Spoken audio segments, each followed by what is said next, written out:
ऊपर से क्रिस्पी और अंदर से मॉइस्ट और जूसी, बहुत ही मज़ेदार चटपटे से ये कबाब बनाने जा रहे हैं आज हम, जो कि हम घर के मसाले से बनाएंगे और होममेड मसाले से बनेंगे। कोई पैकेट का बाज़ार का मसाला नहीं होगा।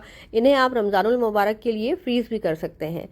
अस्सलाम वालेकुम, शादिया ज़फ़र के चैनल पर आप सभी को खुश आमदीद।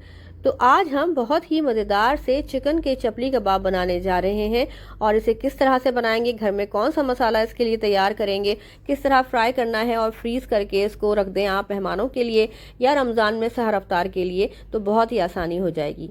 तो चलिए रेसिपी शुरू करते हैं और आपको दिखाते हैं कि यहाँ हरा धनिया, पुदीना, हरी मिर्चें, टमाटर सब कुछ लेके रख लिया है, जो सारे लवाजमात हैं चपली कबाब के। चिकन 1 किलो ले ली है, बोनलेस चिकन ली है और इसको धो लिया है अच्छी तरह से। इसका कीमा हम खुद ही घर में चॉपर में निकालेंगे और उसमें बिल्कुल पानी नहीं होना चाहिए, तो बिल्कुल बारीक सा कीमा पीस लीजिए इस तरह से चॉपर में। और देखिए मोटे मोटे चंक्स नहीं रखिएगा, इस तरह से बिल्कुल बारीक पीस लीजिएगा। और साथ में हम ले लेंगे 2 मीडियम साइज़ की प्याज़ें और उसमें 3 हमने बड़े साइज़ के टमाटर लिए थे और इनको चॉपर में इकट्ठा चॉप कर लिया था। अब हम इनका पानी सारा स्क्वीज़ कर लेंगे, इस तरह से छलनी में रख लें या किसी मलमल के कपड़े में रख लें और इसका सारा पानी इस तरह से निचोड़ लें, वरना टमाटर के पानी से और प्याज के पानी से जो कबाब हैं वो टूटने लगते हैं, फिर वो बिखर जाते हैं, फ्राई नहीं होते ठीक से। और इसको डिस्कार्ड नहीं करिएगा, किसी करी में या दाल में इस्तेमाल कर लीजिएगा। यहाँ पे हरा मसाला ले लिया है, ये हमने हरी मिर्चें ली हैं जो कि काफ़ी ज़्यादा लग रही हैं, लेकिन ये बिल्कुल तीखी नहीं है, इसलिए 4-5 ले ली हैं। हरी प्याज का हमने ग्रीन पार्ट ले लिया है, यहाँ पे आधा कप, और यहाँ पे 1 पूरी गड्डी हरे धनिया की ले ली है, जिसे बारीक बारीक काट लिया है।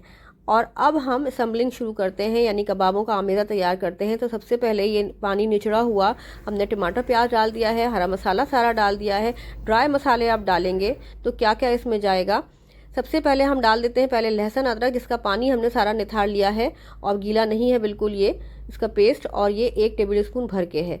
ये देखिए 2 टेबल स्पून अनार दाना है, जिसको दरदरा सा हमने कूट लिया है। 2 टेबल स्पून इसमें जाएगा साबुत धनिया, इसको भी दरदरा सा कूट लेंगे।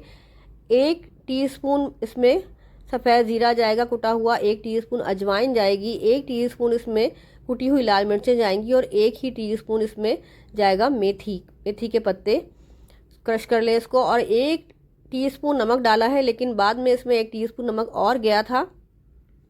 और साथ में हमने 1 टीस्पून भर के इसमें चाट मसाला भी शामिल किया था, तो आप नोट कर लीजिएगा। वैसे भी आपको डिस्क्रिप्शन बॉक्स में सारी डिटेल लिख देंगे, तो आप वहाँ से इंग्रेडिएंट कॉपी कर लीजिएगा।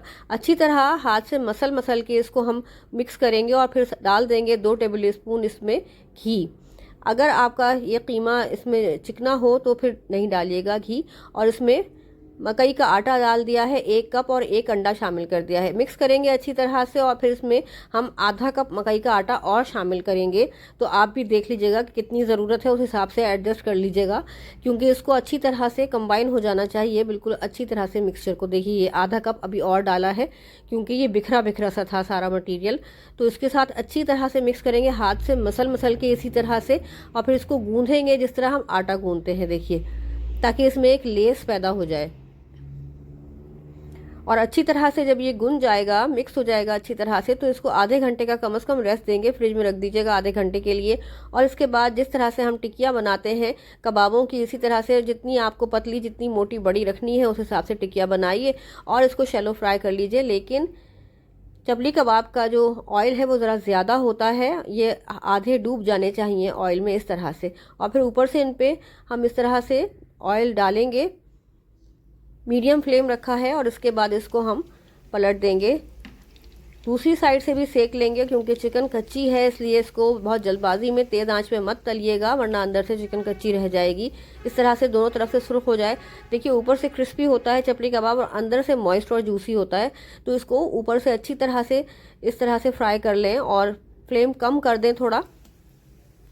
जब इस तरह से सारा कलर आ जाए और तक पक जाए, आपको लगे कि कबाब तैयार हो गए हैं, खुशबू अच्छी सी आ रही है, तो इनको इस तरह से निकाल लीजिए और फिर दूसरे बैच को डालेंगे। तो मीडियम लो फ्लेम ही रखिएगा या मीडियम फ्लेम रखिएगा, इससे ज़्यादा आंच नहीं करिएगा। देखिए इतने बबल्स आने चाहिए।